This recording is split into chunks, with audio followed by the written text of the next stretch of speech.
Hey everyone, welcome back to our channel. You go to spot for all things tech.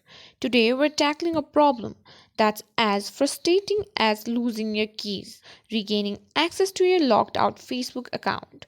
Whether you've forgotten your password, been hacked, or logged out for another reason, we've got you covered. So let's dive in and get you back to scrolling in no time. First things first, let's try the basics. Recovering your account through Facebook's recovery process. Step 1. Head over to the Facebook and click on Forgot Password right under the login fields.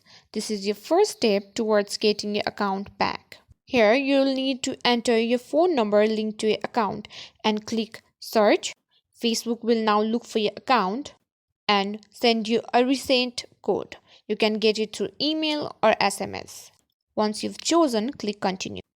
You can also search your Facebook account by entering your email address or name. And that's it for today's guide. I hope it helps you regain access to your Facebook account. If it did, hit that like button, share this video with friends who might need it, and don't forget to subscribe to our channel for more helpful tech tips.